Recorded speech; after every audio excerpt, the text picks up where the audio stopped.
Hello everybody, welcome back to my channel, and it's Light of Void here, and today, in fact, I'm going to be starting a new YouTube series related to Heroes of the Storm, and it is going to be Bronze League Heroes for Heroes of the Storm, since I saw that many other YouTubers weren't actually doing this kind of thing for Heroes of the Storm, which is a pity, because Heroes of the Storm is the perfect game for mining salt and casting the very best of the very worst. And introducing our teams today here, for the red team we have Tracer, Kel'Thuzad, Jaina, Johanna and Deckard Cain. And on the blue team we have Hanzo, Oriel, Stitches, Abatha and NAZEEBO, the classic double specialist Bronze League strategies right here at your fingertips. Meanwhile, we're going to see everybody on the red team going to mid to do a little bit of damage, trying to get a kill. Looks like Tracer's going to blink right in and she's going to soak up a few tower shots before retreating. But it looks like Stitches, being the classic Bronze League tank that he is not going to the mid lane to help his team secure kills. Instead, of course, the Bronze League strategy is to have the tank solo top and soak the XP, of course. That is a very good strategy indeed. And it looks like Hanzo is going to be taken out by Kel'Thuzad's Q. Not very good for him. I'm not sure what Hanzo was doing there either. But nevertheless, looks like our Bronze League Abatha here, he's going to be body soaking. I'm proud of Abatha here. He's actually body soaking. Of course, NAZEEBO in the mid lane, and Kel'Thuzad stuck in the middle of NAZEEBO's zombie wall as usual. But I'm not sure what Oriel is good here for. I mean, Hanzo, he can do a lot of damage to heroes, but he's not the best battery for Oriel per se. It looks like we're going to have an epic Bronze League fight here. Johanna versus Stitches. Classic Bronze League. Tank versus tank. And of course, Stitches is going to attempt to duel it out with Johanna. It looks like Hanzo got killed again. I'm not sure what's happening there. It looks like NAZEEBO, he's just getting thrown around with Kel'Thuzad's chains, and Deckard Cain's just continually throwing out those healing potions, and as Deckard Cain doesn't require a hero to deal damage in order to gain energy to heal, unlike Oriel, Deckard Cain just throws out healing potions and he can do a lot of healing. But again, nobody's been soaking the bottom lane for 2 minutes already, and it looks like the red team doesn't want to soak the bottom lane. Now, Abatha's just going to continue body soaking, and nobody's going to punish him for that. I love this. By the way, this was a replay that was sent in by one of my Reddit, one of the guys from Reddit who read my Reddit post about this. So if you have any Bronze League heroes or Bronze League, style replays that you would like to send in and get casted, please do send them in. I'm excited to see what kind of videos and games that people like to watch. I mean, personally, I've been very, very tired of watching professional games. It's just not as exciting or as varied as Bronze League replay. But look at Hanzo. He's going to get pulse bomb by Tracer, and he's going to attempt to leap over the wall, but I'm not really sure what he was doing there. Was he trying to just poke away with his Q? I mean, Hanzo's just not doing very well this game. So far he's died a couple of times already. I mean, if we look at the scoreboard, Hanzo's actually already died 3 times in 3 minutes. That is quite impressive, I must say. And finally, Stitches rotates down from the bottom lane and he hooks in Deckard Cain, and Oriel manages to land a detainment strike. But I mean, Johanna's already at a point, and Jaina, she's gonna get the tribute. And Hanzo's looking to come in, and will Hanzo commit suicide again? Is he going to commit Sudoku? It looks like they're fighting over absolutely nothing. This is classic Bronze League. Of course, Tracer's attempting to blink in and assassinate Hanzo, but I mean, what is Tracer going to do at this point? I mean, look at Deckard Cain, he's got the 3-man brute, and Hanzo, he's just going to face tank Tracer's auto attacks. I love this Hanzo. I wonder how many times he's going to die this game. But Kel'Thuzad, he's playing like he's a frontline Sonya or something. He really wants to get into the front line in order to land his Qs and Ws. But the next tribute is going to spawn very shortly here, and it looks like Deckard Cain has a lot of healing potions out. I think Deckard Cain's sustained healing is definitely better than Oriel's at this point. I'm not really sure what Jaina's there. What are you doing there, Jaina? What are you doing there? Come on, Jaina. I mean, at the same time, it looks like Stitches is just going to continually try to hook Johanna in. And Kel'Thuzad does manage to land the chains, but he doesn't get a successful stun off. And it looks like Abathur, he's just been sitting in the bottom lane bushes for as long as anybody knows. And Oriel, oh my god, Jaina is at about 200 health, but they don't manage to secure that kill. Johanna is going to come in with her Condemn and a Shield Glare, but I mean, Tracer's trying to assassinate Oriel. I think she's going to kill Oriel with Trace Bomb. No, Abathur's hat and Abathur's shield manages to save Oriel there.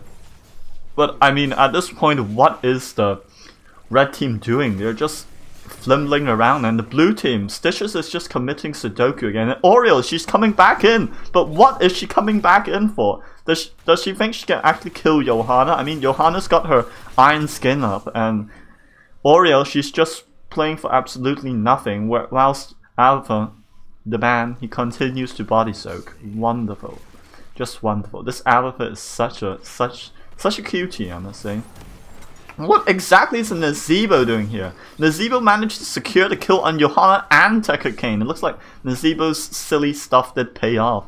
But NAZEEBO, he's going to get Frostbite. He's going to get Blizzarded by Jaina. What's Hanzo doing? Welcome to Hanzo Suicide Squad number 5. I think this is the 5th time that Hanzo is going to die. Ooh, and Stitches, he's just coming to 1v2, of course. Stitches the man. He's going to walk around, try to hook Tracer, and attempt to auto-attack Tracer to death. This is wonderful. Wonderful. And of course, Oriel, she's coming back in. Tracer's got that slither of health remaining. Oriel can't wait for it. She's going to kill Tracer, but Stitches, again, he's face tanking for absolutely no reason. I'm Stitches, I have a lot of health, so of course I can auto-attack people. And when people attack me back, well, I'm going to die as well, so, you know. Just letting him know that Stitches is not meant to face tank everybody and auto-attack people to death at this point of the game. But the third tribute, I mean, the tribute is going to be spawning, and if red team does manage to secure this tribute, they're going to get a curse on their hands and possibly a level advantage over the blue team. But Hanzo, again, he's trying so hard. This Hanzo's face tanking Johanna. Look at this Hanzo. I mean, at this rate, in real life, if you were shot by a bow and arrow, like at point blank range, you probably die. But as this is a video game, nothing like that's going to happen. Indeed, Johanna can face tank as many arrows as she wants. But it looks like NAZEEBO, he's going to be racking up a few more kills. Oriel does have her hope thingy, the hope hat on NAZEEBO, so NAZEEBO needs to fuel Oriel. But it looks like the blue team's actually quite successful at this point. Stitches is continually trying to hook people in and auto-attack people to death. And this Abathur has been sitting in this bush non-stop, and this Tracer still doesn't spawn the Abathur. I mean, Abathur's right there. Abathur's right there, and what are you doing, Tracer? Tracer, no, Tracer, what are you doing? Tracer, Abathur's right there, yes! Now kill Abathur. Finally, the Abathur with no map awareness gets taken down, and Johanna, thinking that she can face tank everybody, again, gets taken down by NAZEEBO's zombie wall. And indeed, another tribute is going to be spawning quite soon, and Kel'Thuzad's scared of Hanzo. Kel'Thuzad's retreating back to his team. Looks like the red team chose a very double mage oriented with a Tracer. A questionable choice indeed. But nevertheless, Kel'Thuzad, he's going straight in. He's going to face tank 3 of the team members from blue team. Kel'Thuzad's going to get taken out by Oriel's sweeping strike. And Stitches manages to activate his putrid bile. He's trying to chase down people, but this Jaina is probably going to survive at this point. I mean, Jaina's got Johanna coming up right alongside her, so Stitches, good job Stitches. You managed to peel through a team at least once, but it looks like Tekka Kane is on the prowl. I mean, Hanzo's on the prowl for Tekka Kane. Tekka Kane's healing potion manages to save himself. But I mean, at what cost is this tribute fight? I mean, oh my god, Oriel not responding to that Kel'Thuzad Shadow Fisher. Not exactly the best response time. And of course, this Abathur is definitely the most balls deep Abathur I've ever seen. He's just body soaking every lane. He's taking all the risks to become the best Abathur. And of course, in real Bronze League style, he is going to up for the monstrosity. Isn't that great? The monstrosity. How many stacks of monstrosity does he have? 7 stacks. That's not exactly the best, I must say. Not exactly the best. Stitches is going to continue sieging with the monstrosity, as is the role of Stitches. The role of Stitches is not to peel for a team or to hook people in. The role of Stitches is to activate his ultimate for absolutely no reason and then die to Johanna and Kel'Thuzad. Nope, Stitches is going to walk away quite fine, but Jaina is on the prowl. Jaina is so separated from her team that if Stitches actually managed to land that hook and there was some kind of reinforcement from the blue team, I think Jaina would have died there. But Nazeebo, he's just farming. He doesn't care. Nazeebo, the classic farmer. Right now, Nazeebo has 60 stacks of his voodoo ritual. And this voodoo ritual does give Nazeebo 6 health and 1 mana for each minion he kills with his passive active. It looks like a beautiful tornado is actually going to separate Oriole from the rest of her team. I mean, that was pretty good by Lekkaine. I have to say, I'm quite impressed by that. But I think Kel'Thuzad is just going to die to a hatted Stitches, and with a couple of auto attacks, I think Kel'Thuzad might be in a world of pain, and the Naxxramas Lich is going to die, and Jaina is body blocked by Stitches. So there's that. The hook does not manage to land, but Stitches, he's on the prowl. Stitches, he's looking for an opportunity, and looks like Tracer actually went for the worst heroic ever. She went for the sticky bomb, which is definitely not very useful.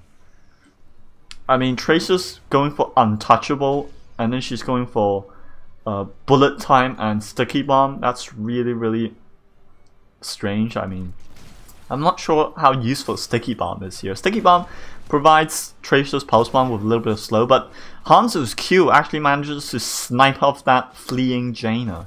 Look at Nazeebo. He's just going to split push without the rest of his team. I mean, we should have a look at Nazeebo's camera. I'm not sure how we can actually look at his camera. Let's have a look at Nazeebo's camera. Wait, that's not Nazeebo's camera. That's not Nazeebo's camera. That's Stitcher's camera. This is Nazeebo's camera. Oh, I'm going to look at the minions. I want those minion kills. I don't care. The rest of my team are definitely not here, but I just want those minion kills, you know, with my voodoo ritual. And it looks like Nazeebo's going for the corpse spider build. Meanwhile, Johanna is attempting to clear top wave all by herself. And of course the monstrosity is going to get immense value just because, well, just because nobody actually knows how to respond to monstrosities in Bronze League. Yikes. Johanna's going to continually push top, and Nazeebo is going to go and... What's Nazeebo doing? Oh my god, classic Nazeebo. He's just going to backdoor... I mean, he's just going to absorb this minion wave. He's just going to take that. It's been the classic strategy, but at the same time, Stitches and Hanzo, they're attempting to 2v4, my favorite type of battle. But hey, they did a little bit of damage. Kel'Thuzad's nearly dead. I mean, with the Abathur shields, they might be able to take down 2 of the majors on the red team. That's beautifully done. Even though I would seriously not recommend people doing like that. Doing 2v4 like that. Johanna versus Nazeebo and Oriole. Of course, Oriole is probably a friend of Nazeebo's, and she's not willing to go anywhere with her team except with Nazeebo. Abathur, he's continually in this brush for no reason at all. I mean, at this point, at this late in the game, you should not be in such a dangerous position as Abathur. Looks like Oriole has a full bar of energy and she can heal for quite a lot, I believe. Oriole currently has 1000 energy. She's gotten the Reservoir of Hope talent, which will allow her to heal a little bit more each time she casts a fully charged Ray of Heaven heal. Stitches is going to face tank the team again. He's going to face tank 1v4. Of course, he activates his Putrid Vial, but that beautiful, whatever it's called, the beautiful Ravenous Spirit by Nazeebo actually takes out the majority of the red team, which is quite beautiful, I must say. Deckardcane's roots are actually the most annoying thing in teamfights. In teamfights, you're never actually looking for Deckardcane's root, but somehow it still manages to land on you. Because, well, Deckardcane's root has a really large AoE effect, and if you're not looking at the map, I mean, if you're not looking at your screen carefully, you won't be able to see that. And the monstrosity is going to continue getting value. I wonder how many stacks the monstrosity has. Let's have a look. Let's click on Aberfur to look. Oh, his monstrosity just died. I can't take a look now. Hanzo is going to wait patiently in the bush and he's going to capture the tribute, but the Shadow Fisher from Kel'Thuzad, yes, manages to damage Hanzo a little bit. And Jaina, of course, is going to go 1v4. Welcome, boys. I'm Jaina, the Frost Mage. I'm going to 1v4. I'm going to get killed by Stitches now. Whoop! And Stitches hooks Jaina right in, and Johanna is continually, well, she's trying to chase down Aberfur. What a wondrous job she's doing. Johanna, the Aberfur chaser. I wonder if Johanna can actually catch up to Aberfur, because Johanna right now does not have any mana, which is the problem. I mean, it would be quite frustrating if she didn't catch up. Come on, Johanna. No, Johanna does not get Aberfur. All that for nothing, Johanna. All that for nothing. What a pity. Kane's going to get booped, but his beautiful Lornado manages to knock away the enemies. I mean, at this point, I must say the Kane's Lornados have been absolutely on point. Absolutely on point, but I mean, that Johanna chasing the Aberfur. What are you doing, Johanna? Go back and join your team now. Stop wave clearing. Oh my god. Oh my god. Johanna, what are you doing? Oh my god. Why is the rest of your team in the top lane when your tribute is spawning in the bottom? And Johanna still hasn't got any mana. And mind you, Johanna went for the best talent at level 1. The block talent for Johanna. I mean, I've never seen people get this talent for Johanna, like, ever. Because it's such a bad talent. But Johanna manages to duel Hanzo to the death. Wonderful. Meanwhile, the blue team, they're not looking to secure the tribute. They noticed that the red team actually had 2 out of 3 tributes just before, but they're not going to get the tribute just because they don't want to. And Aberfur, his monstrosity, is doing work again. But the red team's minion waves are pushing in because of Ravenlord's curse. And of course, Stitches and Oriel doing a bruiser camp on the enemy's side of the map whilst a curse is happening. Ooh. NAZEEBO, he's continually getting those voodoo ritual stacks. He wants to get that level 20 talent for maximum poison damage, but right now he's only at 123 stacks. That's not enough. He still needs like 50 more. And a bruiser camp's going to be doing some damage, and Kane decides to use his Lornado to knock away the minions and the mercenaries. NAZEEBO's looking for opportunities to stack up his quest again. Right now NAZEEBO is at 4,000 health. A hefty amount, I must say. But Stitches, again, he's dueling the Johanna. Let's duel. 1v1. Boxers engaged. Boop, boop. Look at this Stitches skin. Stitches has got the stake in his right hand. And he's the chef Stitches for this skin. Meanwhile, the officer Johanna skin. So far, she's really been doing her duty of protecting her teammates. And how is she protecting her teammates?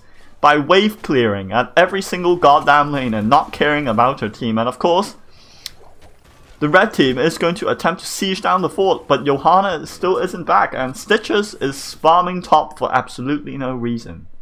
What are you doing, Stitches? You've got level 20 for the blue team. You have to force a fight right now. But of course, NAZEEBO and Oriel pushing the bottom lane. Pushing the bottom lane for absolutely no reason at all. You should try to force a boss fight. And red team actually does notice this. And all 4 of the members are going to... Wait, Johanna's there. Johanna's going to get killed immediately.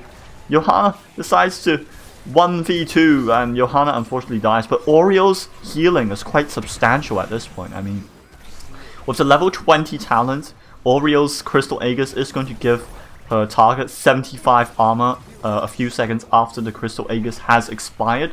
But it looks like Kane, he's going to get bopped by Hanzo. Hanzo's Storm Bow might finish off Kane. Nope, Hanzo decides not to finish off Kane. Hanzo's being a merciful assassin today. Stitches finally joins up to his team. Meanwhile, Aberfur is in the main base and he's trying to soak. And Stitches, of course, having that trigger happy finger, he decides to activate his ultimate to take down this keep. And I think this keep might be dead, but Stitches is going to take a lot of damage for that. But I think with the minion wave coming in, it should be fine, and Deckard Cain's just standing there. Welcome to Deckard Cain's world. The keep is taken down, and the tribute is actually spawning in 10 seconds, but nobody is heading towards the tribute. Nobody cares about the tribute anymore. What are you talking about? This isn't Master League, this isn't Grandmaster League. I'm not going to care about the tribute. Tributes are absolutely useless. No, but Hanzo, he actually cares about the tribute. Oh my god. Monstrosity versus the whole red team. Oh, Alpha Hats is Monstrosity. The value of Monstrosity is just bursting through the roof right now. Look at that Monstrosity. Oh, but Stitches gets a hook on Tracer, and somehow NAZEEBO'S poison kills Kofuzard. His corpse spiders and his poison combined. Looks like NAZEEBO'S actually just completed this quest, and NAZEEBO'S should be doing massive amounts of damage now. Look at that Ravenous Spirit value. I think the Ravenous Spirit ultimate, I mean the heroic, the Ravenous Spirit heroic for NAZEEBO is just as good as triple tap for Nova. You just stand there and you deal damage. It's so uncounterable, okay? It's so uncounterable. And NAZEEBO'S Ravenous Spirit, how much damage is it dealing? It's dealing nearly 500 damage per second. How's that not good value? It's better than a Gargantuan. I mean, with Tracer, Kofuzard, and Jaina on the red team, Ravenous Spirit is definitely the better heroic, because you can just stand there and deal damage, whilst Kofuzard and Jaina are going to use all the burst combos on you. Beautiful heroic choice by NAZEEBO. He's literally doing the opposite of what people would expect from him. I love this. It looks like 3 members of the blue team are looking to push the core, but Johanna, I'm Johanna, I'm the police officer, I only clear waves and my team doesn't need me. Oh my god.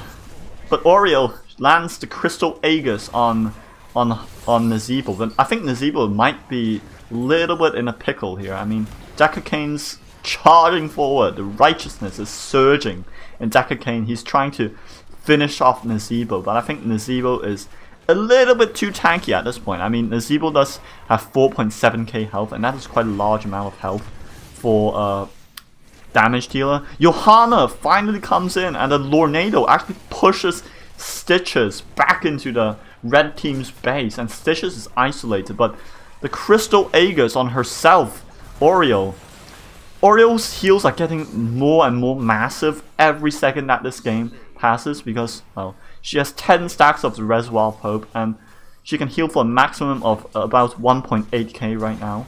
But I think this is going to be the game for the blue team.